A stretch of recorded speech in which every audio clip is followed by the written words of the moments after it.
yote kwa utukufu wa Bwana, ndio somo letu la 5 kwenye robo hii, na leo tunafikia siku ya jeudi.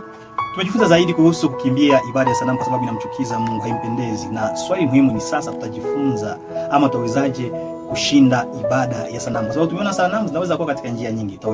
Tutawezaje kuzishinda? Somo la leo ni kushinda ibada ya sanamu ama vaincre l'idolâtrie. Vaincre l'idolâtrie. Nitakusihi kusoma pamoja nami kwenye Wakorinto wa kwanza sura ya 10:13 hadi 33. Pale inaonyesha kwamba tufanye yote kwa utukufu wa Mungu, lakini nitaweka mkazo kwa mstari wa 31. Inasema, basi lolote mfanyalo, kama ni kula au kunywa, fanyeni yote kwa utukufu wa Mungu. Karibuni kwa somo la leo.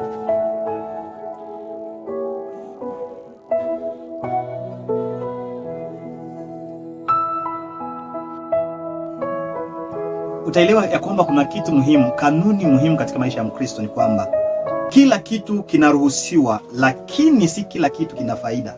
Wakorinto wa kwanza 10:13. Hapa kuna mifano miwili halisi kabisa ya kuonyesha kwamba kila kitu kinaruhusiwa, lakini si kila kitu ambacho kina faida. Tulikuwa tumezungumzia jana ya kwamba duka la mchinja la yule aliyekuwa akichinja nyama, mchinjaji, liliuza chakula kilichotolewa dhabihu kwa sanamu na chakula kile ambacho hakikuwa kimetolewa dhabihu. Kwa hivyo muumini ama Mkristo hakupaswa kuuliza juu ya asili yake ili asitoe wazo kwamba aliona ni kinyume cha sheria kula nyama ya aina hiyo, kwenye Wakorintho wa kwanza 10:15.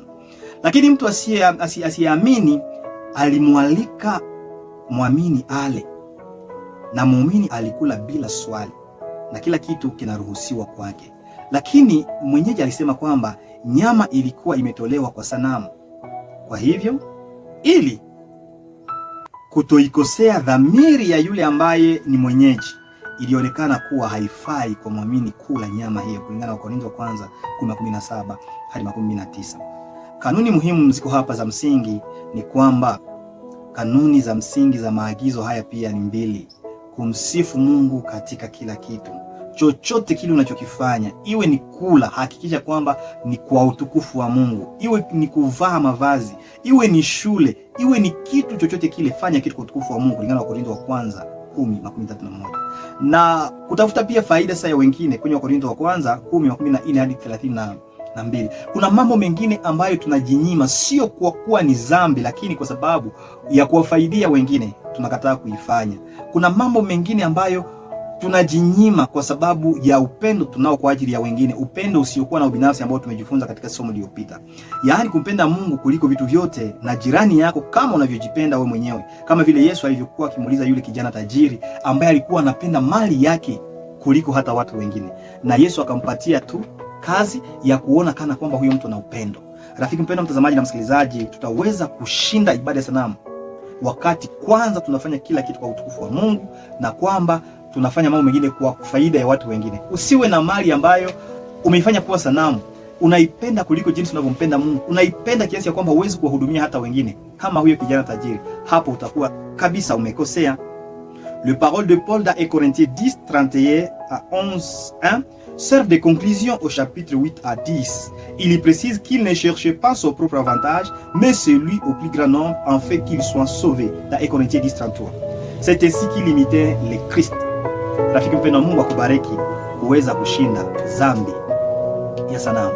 Shinda ibada ya sanamu. Je, ni kusudi lako? Ikiwa ni kusudi lako, basi tunaomba. Asante Yesu, kwani wewe ni mwema, umetufunza zaidi katika somo hili. Endelea kutubariki pamoja na mtazamaji na msikilizaji katika jina la Yesu Kristo. Ninayo swali kwa ajili yako, utaweka kwenye comment. Comment pouvez-vous apprendre à mieux aimer votre prochain comme vous-même? Namna gani unatakiwa kujifunza kumpenda jirani yako sawa sawa na jinsi unavyojipenda? Weka jibu kwenye comment. Ni mbinu gani utaweza kuzitumikisha kuhakikisha kwamba umeonyesha kwamba unampenda jirani yako sawa sawa na wewe? Usikose kusubscribe, like na kusambaza somo hili kwa watu saba. Mungu akubariki.